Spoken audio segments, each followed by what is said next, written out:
Corp, corp, corp, corp, corp, corp, corp, corp, corp. Cash Ketchum here, back with another video. So today, we're going to be going on an adventure. If you're here from the last video, you know that I was recently able to acquire the first documented, legitimate, non-RNG, shiny American Pokemon box surfing Pichu. I know, quite the mouthful. Now, while the last video gave an in-depth explanation of the process and context behind that hunt, I thought we could get into something slightly more interesting and less educational, if you can even call my last video that. Now with this video, I plan on documenting the next step in this adventure, trying to make this Pichu the most ridiculous Pokemon in history. Wrong. And that step would be for it to be something called a Ribbon Master. If any of y'all are not familiar with ribbons, these are essentially just in-game rewards for accomplishing a particular task in the Pokemon games. These tasks vary from winning the Pokemon League to simply maxing out your Pokemon's happiness and everything in between. My goal for this video was to see if it is actually possible to do all the ribbon challenges using this Pichu, adorning it with every ribbon from every generation throughout all the Pokemon games along the way. There's actually a very interesting subreddit specifically for those interested in this goal called r/pokemonribbons. I would definitely recommend taking a look. They're all very helpful, very accommodating community, always there to answer any questions you guys may have. So definitely recommend taking a look and, giving them some time. With all that being said, let's see just how doable this challenge is for a novice trainer like myself and a baby Pokemon to accomplish. The first ribbons we're going to be going over are the ribbons in the original generation that ribbons were introduced, which would be the 3rd generation. Now, this does actually include the secondary / spin-off games from the OR region, which would be Pokemon Coliseum and Pokemon XD Gale of Darkness. But those can kind of come at a little later point. We're going to go over the Hoenn region first and foremost, since that is one people are obviously more familiar with and, generally speaking, a lot more difficult. Just as a preemptive note before we get into the rest of this video, the main thing here is that luckily we didn't have to actually have Pichu in every single battle and in every single instance in order to complete the ribbon challenge or for him to get the ribbon. He just had to be there, usually in the context of something like the Battle Tower or Battle Mason, whatever it is, depending on the corresponding generation. He just had to be there for the last battle or the last set of battles.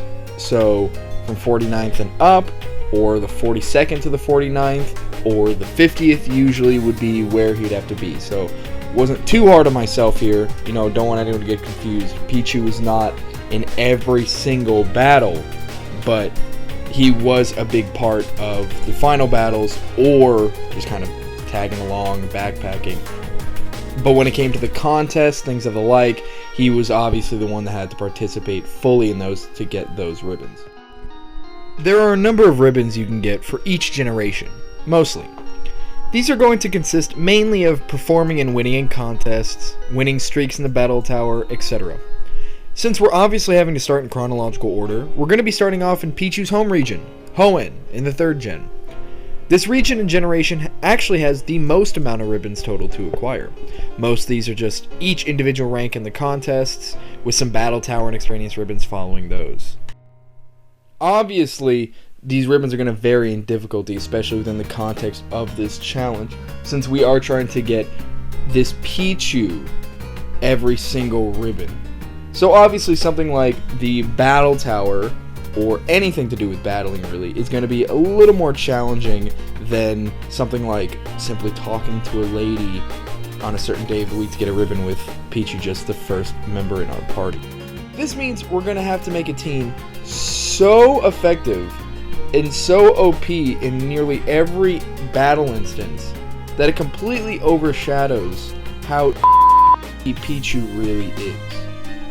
With all that being said, we're also going to make sure to adhere to certain rules. We're going to make sure, obviously, just like the previous video, in the process of getting Pichu, that absolutely no cheating devices, no external hardware, no hacking, no RNG, nothing like that is being used to make these challenges any easier.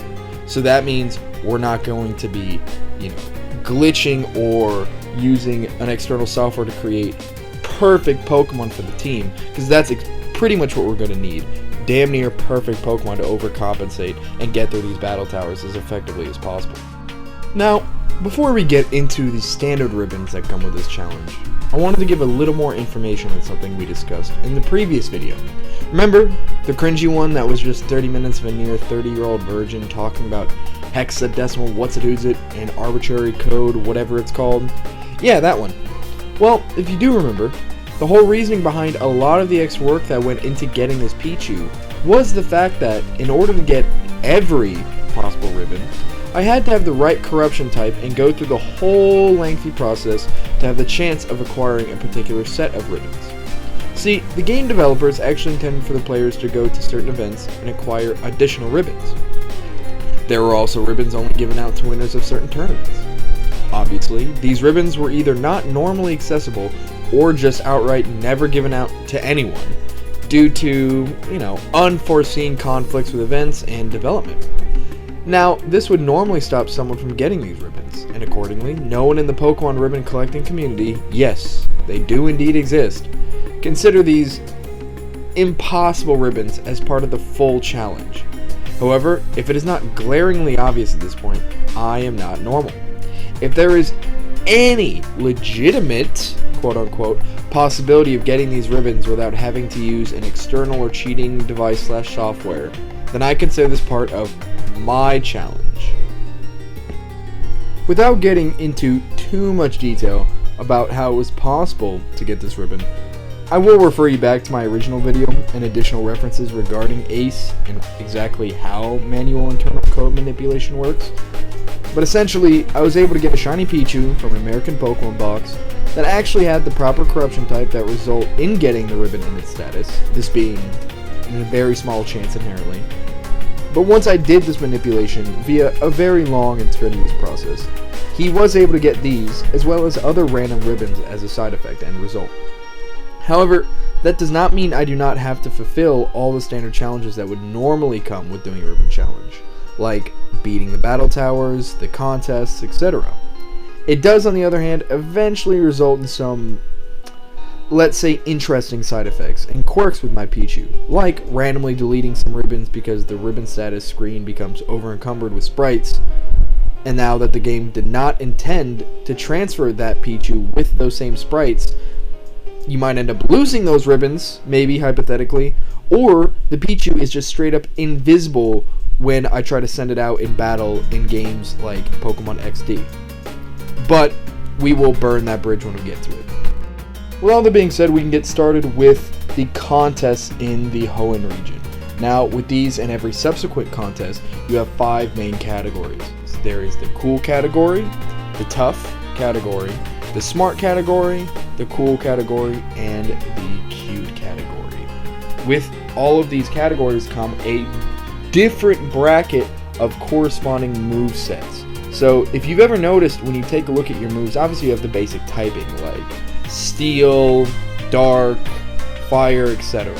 But if you actually scroll over, continue in the summary, which a lot of us I guarantee didn't do as kids, but if you keep going, you actually see corresponding values and categories for each of these moves, where they can be categorized as what I just described.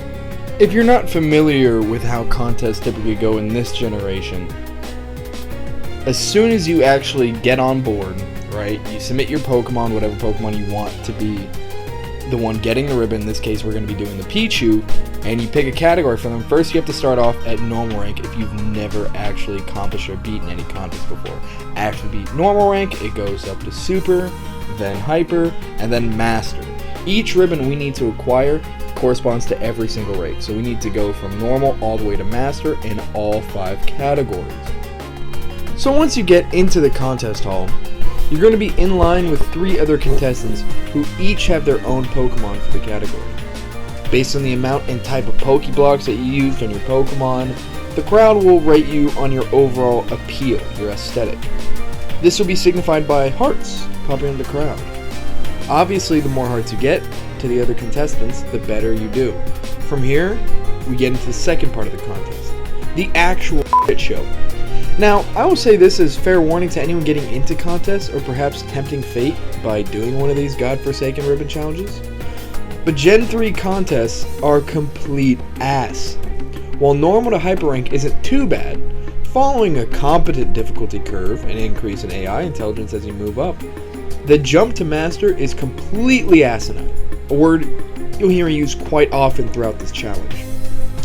Depending on what the contestants' Pokemon are, which can come out of a rather small pool of possibilities from the AI, you're either going to have a somewhat challenging time, or you're going to have your sweet cheeks absolutely spanked for the next 10 minutes. Right? The main setup here is that you have your standard 4 moves that each correspond to a category type. If you use a type that is matching the current category, you tend to get a higher score, which can slowly build the streak. Timing the streak will elicit an even higher bonus that will add up at the end of the contest. Doing a type that doesn't match, but is similar enough and close in proximity to the type, will vary in effect depending on the generation. These moves can not only elicit hearts from the crowd, but also be used to startle the other Pokemon, causing them to lose hearts or even skip their turn entirely. The main thing here is to figure out a decent enough moveset that will play into the crowd and category. It is also key to note the contestants' Pokemon, as certain ones are more predisposed to certain tactics. Now, this is mainly just RNG, so expect to be resetting a lot when you get completely matchups, especially in categories that your Pokemon do not have sufficient movesets for. These variables are all things to consider going forward with contests in the next generations, but with Gen 3, this tends to be the most notorious for its grindiness and reliance on the ineptitude of the AI. Like I said, it's really all luck once it gets to the second half. So now that we have went over the general details for contests, let's see how well our Pichu can fare. Right off the bat, you can take a look into Pichu's moveset in Gen 3, and what you'll see is that we're right from the get-go. His move pool is limited and has a notable lack of decent moves in the tough, smart, and beauty category. Sadly, these are also his lowest contest stats, so you know we're not going to have a good time. Making decent Pokeblocks is key in getting anywhere in these contests. Luckily, after doing some research, I was able to find a decent mix of not so rare berries that would create well-balanced Pokeblocks and distribute his stats accordingly. Another lifesaver are the contest scarves. You're definitely going to need these scarves, alright? There are 5 different scarves that correspond to each of the 5 categories. You get these from the Pokemon Fan Club director if you show him a Pokemon with any maxed out category. Whatever corresponding maxed out category is the scarf you get. Easiest way to do this is to just stuff 5 throwaway Zigzagoons full of Pokeblocks and each corresponding stat, like the good little whore he is, and show him to the Fan Club pimp. From there, we just have to adorn our Pichu with the appropriate scarf for each category and pray for the Lord's blessings once we get to mastering. After going through the contest, we can move on to another fan favorite, the Battle Tower, a monument to all our sins, or Game Freak sins really. Now, Battle Tower is definitely something I have a love-hate relationship with. While it is nostalgic and presents a great post-game challenge, me being the man-child that I am, with the emotional intelligence and maturity of a 6-year-old, the hilariously frustrating AI can result in bouts of anger that would deeply trouble my therapist. You can either choose the Ruby and Sapphire Battle Tower or the Emerald Battle Tower for these ribbons. Now, both are difficult to an extent, but the AI is apparently a bit dumber in the earlier titles. However, in Emerald, the open category lets any level Pokemon join, while Ruby's and Sapphire's open category is only for level 100 Pokemon. I'm going to be doing the Ruby and Sapphire Battle Tower for this challenge. The 2 ribbons you need to get consist of getting streaks of 50 wins in the level 50 and open category. Due to the Battle Tower only doing battles in streaks of 7, you'll only have to have your Ribbon Master in the last set of battles preceding the ribbon. Now, I'm not going to get into a long discussion of battle strategies for the tower, as there are plenty of videos that can do far better than I can. However, the main team that I did this challenge with consisted of Latios, Metagross, and Suicune, all of which have the best natures along with meta-viable movesets. Yes, soft resetting and catching the legendaries numerous times just for a viable nature and IV combination was a bitch. The Suicune in particular was one of my favorites, as its bulky stats and rest, sleep talk, and surf combo just dominates. During the last set of battles, I just swapped out the Suicune with my Pichu, as Latios and Metagross did well enough to act as both a sweeper and consistently strong combo team that could backpack this useless baby. After getting through the battle tower in the contest, there isn't much left to do in Hoenn. The most standard ribbon you'll have for every generation is the Beat X Pokemon League and become the champion of X region. So with that, we made a quick run over through the Hoenn Pokemon League and absolutely murdered them with our OP team.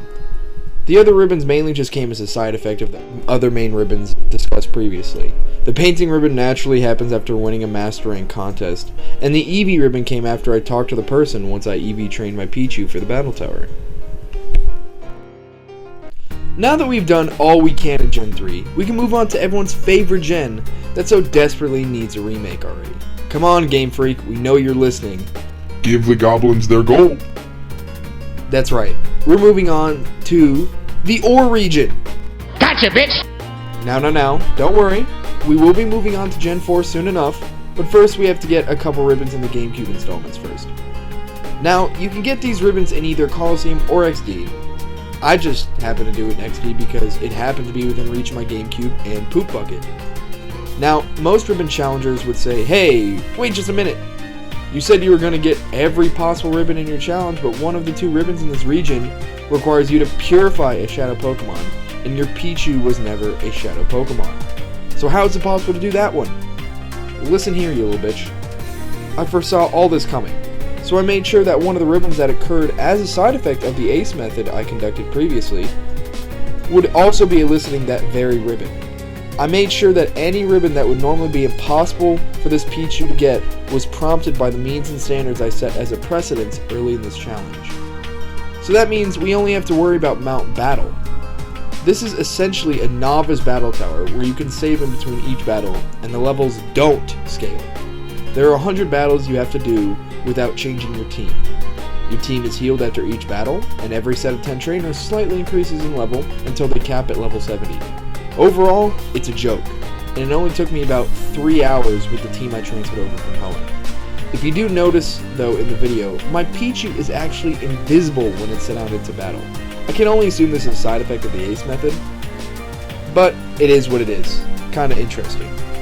And with that, we are all done with the most frustrating generation. All done. Now we can move on to the big boy league, Sinnoh. So, remember when I said there were some unforeseen hiccups that came as a side effect from the ACE method we talked about earlier and in the previous video? Well, as I so eloquently described before, it turns out that swapping over aspect values from your Pokemon using ACE can have some unintended effects. For example, due to this specific Pokemon's nature and respective stat manipulation required for the method to work, my Pichu actually received duplicate ribbons on top of the impossible ribbons discussed previously as a side effect of this method. This was due in part to the inherent nature of the method and the Pokemon, but also a previously unknown oversight in Pokeblock manipulation. Now, there was no way this could have been predicted, since Pokemon developers have a tendency to make the most inconsistent decisions with their coding and effects of transitioning into newer gens. Like I said, really invigorating and exciting stuff here, honestly. But essentially, Nerdman make bad program and other Nerdman could not compensate. So, as a result, even though I had the ribbons and completed the challenges, as you can see, did every single contest, completed the battle tower, everything I needed to completely legitimately, the glitch actually caused me to lose the cool ribbons when I transferred the Pichu up to Gen 4 in Pal Park. While this isn't really an issue because my main goal was just to have the impossible ribbons and conduct every challenge with this Pichu as a video for evidence and entertainment purposes, it is still somewhat frustrating to see him technically missing ribbons he had already had. But hey, wouldn't be my Pokemon if there wasn't some goofy wrong with him, right? I mean, how many people can honestly say they have a disappearing Pokemon with disappearing ribbons? A real Houdini, am I right? I can only assume this was caused by having too many ribbons, and so when I did transfer it up to Pal Park, the game just tried to condense it, and instead of getting rid of the excess ribbons, which it did, it also naturally got rid of my cool ribbons. Doesn't really make sense. Complete load of BS, but all we can do is move forward, right? And keep going with the challenge. Getting back into the normal challenge, we're back with these ever so loved contests. Now, the same concept generally apply for these contests as well. The only difference really being is that there is a dancing section where you have to time certain inputs and match steps to the other contestants. While it can be frustrating at times, it actually gives a little more variability and lessens the monotony of the contests as compared to the ones from Gen 3. On top of that, you can actually take this chance to heighten your score, as the first round for appeal is way harder than the third Gen one. You can actually decorate your Pokemon with items you've accumulated over your playthrough, and by doing certain random tasks throughout said playthrough. Now, a random category will pop up, and you'll need to add decorations on your Pokemon that match this category as soon as you start the contest. You'd think this would give you another chance to add points onto your score, but trust me, getting enough decorations to actually make a difference is a task in and of itself, and it usually only increases your score by a little bit. However, I would still recommend it, as you want to garner as many points as possible as early as you can. If you want decent decorations, you'll start to amass them as you progress through the ranks of the contest naturally. You can also take a stroll with your little slave babies in the same town. Make sure you have specific partners though, as certain Pokemon can pick up specific decorations you may or may not have already. I would recommend referencing a guide on Bulbapedia for any specific decorations you're looking for. Now, the pool of potential contestants and their Pokemon is a little bit bigger, but most are similarly frustrating. Just make sure you don't get your mom as a contestant during the Master Race. She will literally spank you in front of thousands of witnesses. I promise you, it's not fun.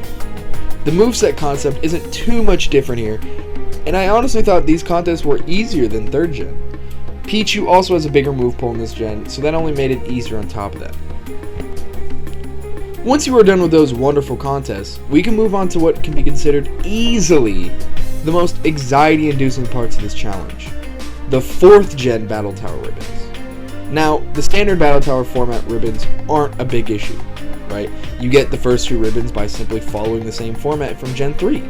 Just win 25 and then 50 battles in a row in singles and defeat the Battle Tower Tycoon. Nothing too insane or difficult here.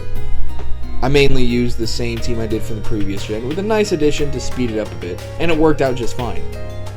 Obviously, the AI is a little more intelligent, and there is a much larger variety of move pools and Pokemon to deal with, but generally speaking, it isn't too much to worry about. The next ribbon is the same thing, but just in doubles format. Luckily, you don't have to fight the Tower Tycoon, and these battles actually end up going a bit faster. Next on the list is a format that is far more frustrating than it is actually difficult. This is because you actually have to get through the streak, but you are paired up with an AI counterpart that is chosen by the player. You are able to recruit any of the previously partnered AI if you have completed their side storyline throughout your progress of the game. Now, they do have a decent move pool and a pretty good potential selection of Pokemon, but my god, are they not intelligent enough to consistently rely on? I mean, can you imagine the frustration of picking a partner you think can handle their own and keep up with the very same AI that is controlling them, to only have the opposing team completely focus their attacks on you, completely sweep you, and your partner is just sitting there with their Blissey, thumb in ass, just soft boiling till it dies after a 40+ win streak? Yeah, infuriating. I recommend just choosing Marley and praying for consistency. After this, you have the ribbon that requires you to do the same streak but with a partner over Wi-Fi. Essentially, you just get a second DS, because we all know you don't have friends, and you control both trainers while you run through double battles.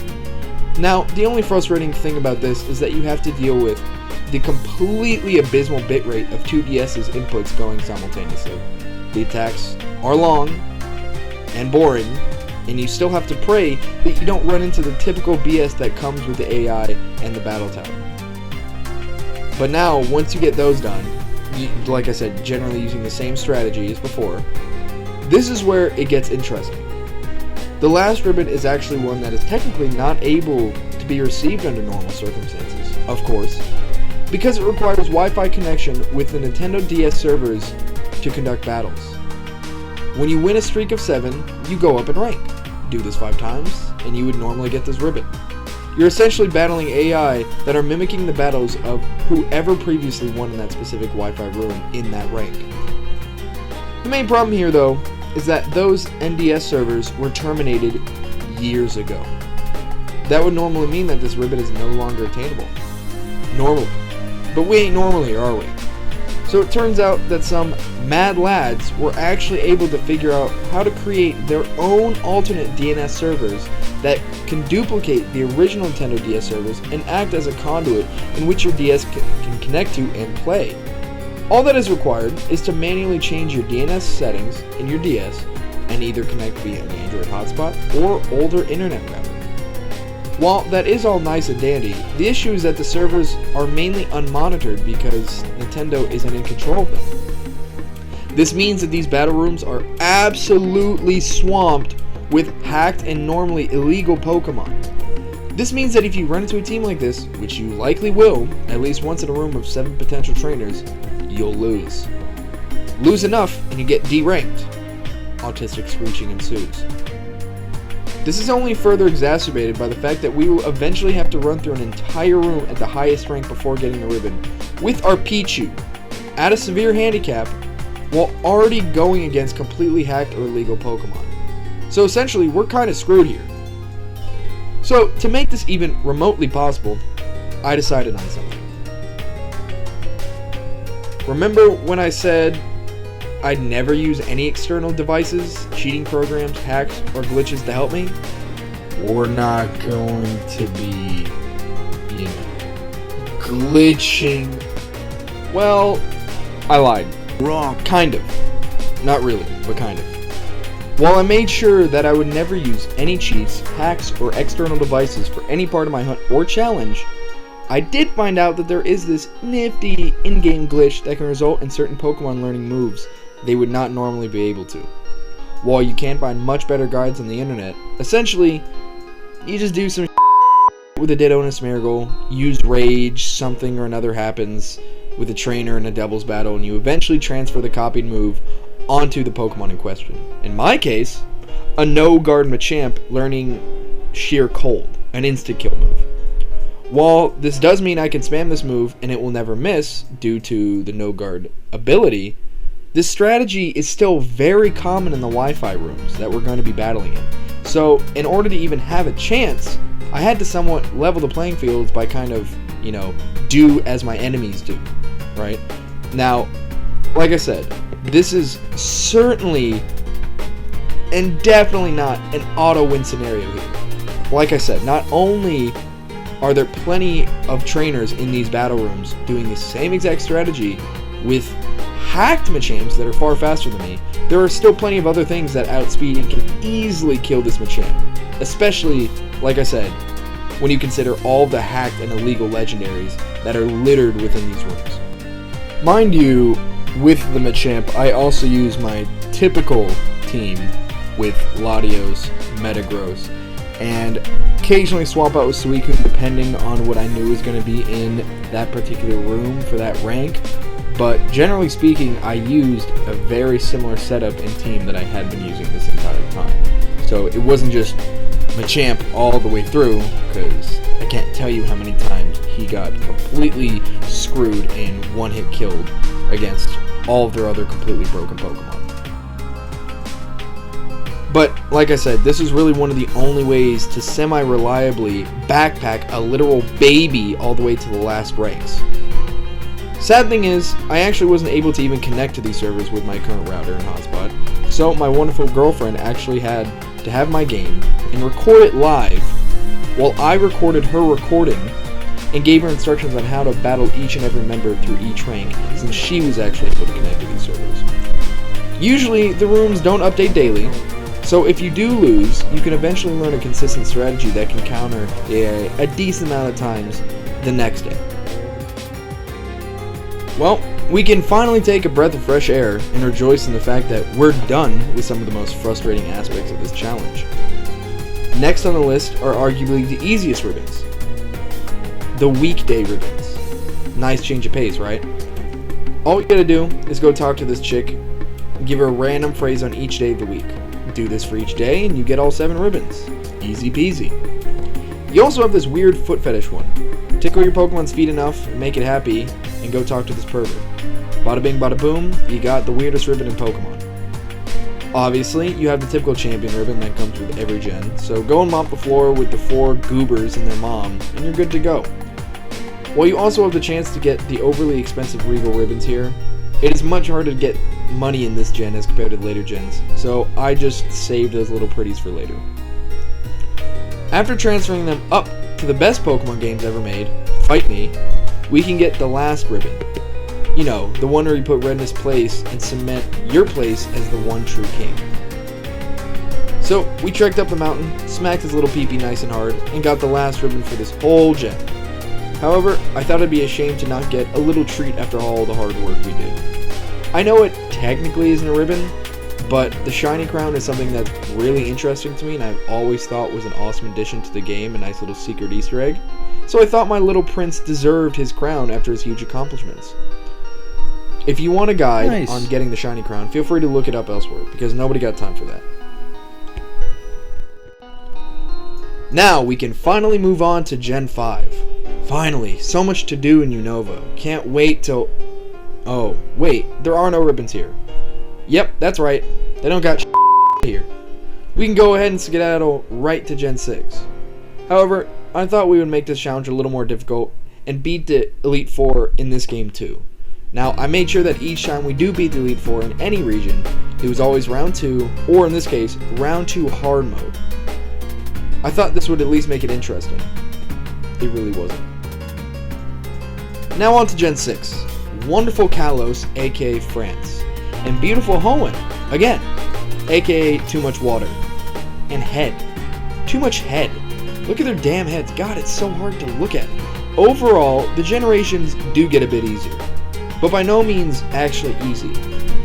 Now, I wasn't too worried about this gen, as I thought if I could get past the impossible atrocities the previous gens had subjected me to, this baby wash game wouldn't be too hard, right? Right? Well, not really. While the contests and Oris are the biggest joke I've ever seen, so much to the point that there's really no need to even go over them. The Battle Mason is probably one of, if not the most, and I know you've heard it plenty of times, bullshit post-game events I've ever played. While the concept is nothing new, the AI is notorious for being so janky that it may as well be cheating. And I'm not even exaggerating here. Go look up reviews and discussions regarding the Battle Mason, guys. At least in the other gens, the AI adhere to the rules of the actual game. In all seriousness, you will randomly lose to AI that spam insta-kill moves and just somehow never miss. Their Quick Claws will always allow them to move first, even if it is only a 10% increase in likelihood. You will almost always miss moves because of their opponent's Bright Powder, even though the same concept applies to their items. How I know there's something odd about it is that these issues become far more prevalent as your streaks increase. It's almost as if the game knows you're doing well, so it manipulates aspects of the game to alter the advantage to the AI. And besides the BS AI, the main difference with this Battle Tower clone is that you actually have to beat one type of format before you can even move on to the next type, their Super version. You get a ribbon for both versions, but you need to get a streak of 50 in the first, then another 50 in the more difficult Super version to get the next. Now, you do only have to fight one person at a time, so that is a little nicer than the streaks of 7, but it still is super annoying with the janky AI system. Now, my main team did fairly well, but because of this completely broken AI, and the fact that I was in a rush to finish these ribbons by September so I would not have to rank back up to Master Rank in Sword and Shield for the next month, I decided to alter my team. This is where I went in with the Truant strat. If you're not familiar with Truant, it's the completely doo-doo butter ability that Slacking has that makes it unable to move every other turn. Why the heck would I want this ability, you ask? Well, that's because Durant can actually have this ability as its hidden ability if you were to get them in hordes. Okay, why does that matter? Well, I'll tell you nosy little That's because Durant can learn Entrainment. Entrainment lets you make the opponent have your ability, And because Durant with a choice scarf is a speedy little boy, you're almost always able to screw over your opponent's lead first. From here, you can just swap out, set up with a Pokemon of your choice, and then sweep their entire team. I'd recommend Mega Kangaskhan and Speed Boost Scolipede, as the inherent BS of the AI here can occasionally interrupt your setup or negate entrainment entirely. Self-contained sweepers can more easily get swept themselves due to the issues I previously described, so this was the safest bet, at least for this gen. And obviously, this makes it difficult to swap in your Pichu for the toughest battles by the end. But with some prep using Bulbapedia and my handy dandy, now Mega Latios, we didn't have too much trouble the second time around. Next, we just had to amass some moolah to buy these Regal Ribbons. As I said, it's far easier to get money in this gen than the previous one, so we head on over to Hoenn again to spam the verse recorder and beat up some rich kids until we have over 1 million Pokemon, or whatever the hell it's called. So now that we have that, the joke contest, and the hellscape that was the Battle Mason being completed, the rest of the ribbons will be simple enough. Psych! You thought. Now we gotta do something called Super Training, baby! While this contest is super useful for EV training, as you just need to shoot balloons and tap on a corresponding punching bag to elicit a heap of EVs, getting the record times and getting medals in each of the courses is definitely not the easiest task. Especially when your Ribbon Master is a baby mouse that has the attack power of, well, a baby mouse. Each species has a different type of formatted attack, with bigger and stronger Pokemon / type combinations having varying levels of speed and strength output in their shots. Typically, electric types shoot the ball fast, but they don't elicit as many points per hit. A rock type may shoot slower, but hit harder, etc. This is at least what I noticed, but hey, I'm also no expert. I guarantee there's a helpful guide for each species and ball effectiveness on the internet. There's always a guide on the internet. On top of this, EVs do play into effect, as higher EVs in the corresponding course elicit higher scores on average, but only mildly. Now, Pichu was definitely not easy to get this ribbon done, but after a few hours of practice, we were able to squeeze out the records we needed for the ribbon. But man, those tentacles. From there, we just had to stuff and fluff and luff on our Pichu in Amai, till it had enough, and it could get the pretty little Give me the ribbon, big boy. ribbon, That's whatever the hell it's called. Lastly, we went on over to the E4 for the 100th time and spanked them, getting our last ribbon for this gen. Moving on to Gen 7, we visit the wonderful islands of Alola. Now, I was kind of worried having to do another Battle Tower template that I had heard had even better AI, where they can actually Mega Evolve on top of that. And god, what the hell is Battle Royale? I was scared, y'all. Luckily though, the Battle Tree, while having better AI and Mega capabilities, was actually not as bad as the Mason. This may be my own experience here, but from what I can gather, the BS AI strats that were so common in higher streaks in the Mason were definitely tempered down in the tree. So while I had to deal with smarter and overall better opponents, the anxiety of getting completely swamped by some uncontrollable variable was not really there. The concepts for the tree are the same as the Mason, with 20 wins required in the standard format and 50 more in the super version, only fighting one person at a time. I decided to swap out my Kanga and Scully with a self-contained sweeper, in my case a Mega Salamence, and a good support that could hold its own against Truant and Dragon counters, in this case my Metagross. And after losing a handful of times due to me paying too much attention to Chris Hansen documentaries and not paying enough attention to the actual game, we were able to secure the win and spank Red for a third time. Moving on to the Battle Royale, which I thought was going to be far more difficult than it actually was.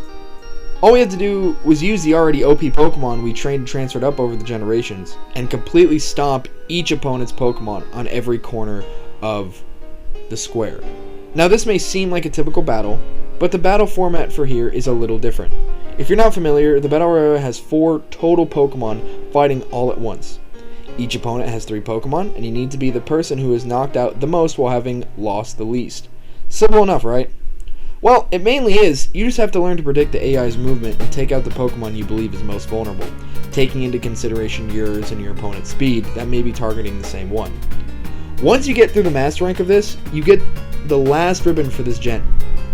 Except for the champion ribbon, of course. But come on, we all knew that one is a breeze. So let's get that one and move on to the final gen.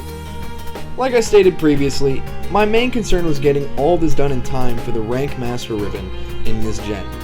If you're not aware, your online rank actually deranks every month. So after preemptively getting to Master Ball rank in Sword and Shield at the beginning of September, I wanted to make sure I got everything done by this month so I wouldn't have to go through the shittery that is online in this generation. And man, is it While you are able to use codes to download preset teams from your favorite PokeTuber and try to spam their strats, that will only get you so far. Especially considering that you need to have your own team that you can put your Ribbon Master on and actually win a match in the toughest rank. So, I had to go through a crash course in not sucking at Pokemon battles to get this rank in a timely manner. Luckily, I had a very good teacher who helped me with a fun and reliable counter to everyone's stereotypical meta set. Yes, we get it, Dracovish and Fishious Rend is broken. Yes, we get it, Snarl is also a broken move. Yes, we get it, Follow Me and Weakness Policy setup teams are legal. Yes, we get it, Libero is a good ability. That doesn't make it fun to play. Get your own ideas, sheeple. Mind you, this was all mostly done before the ban of most of these broken Mon, so this process was super fun, let me tell you. And let me just say on top of that, this is probably the only remotely difficult ribbon in this whole gen.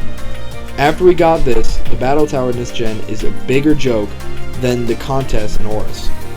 I used my same meta team we used to get Master Ball rank, and just swept Leon and his dumb Zard like 5 times till we got to the max rank there as well. The last champion ribbon was a breeze, as you can imagine, and I loved my Pichu till its head almost exploded, netting us the last ribbons for this whole challenge. Well, we finally did it. Ran through the whole gauntlet, and what do we have to show for it? A bedazzled mouse baby. But you know what? It's all about the journey, not the destination, right? I'm pretty sure that's how the phrase that moms put on their wall goes, at least. Overall, this was probably the most mind-numbing, longest, and most stressful challenge in a video game I've ever put myself through. All the different areas of expertise that I had to practice in really did put this whole thing over the edge. But I honestly think it was all worth it. This has been something years in the making, and I'm so glad it was something I could share with all of y'all. I don't plan on doing anything like this again anytime soon, but I'm glad that I did something like this at least once. Now, was my goal accomplished? Was this really the rarest Pokemon ever? I mean, it's really up for debate. Was this the most ridiculous or most difficult Pokemon to do? Well, that's also really up for debate, but is definitely the most difficult one I could think of.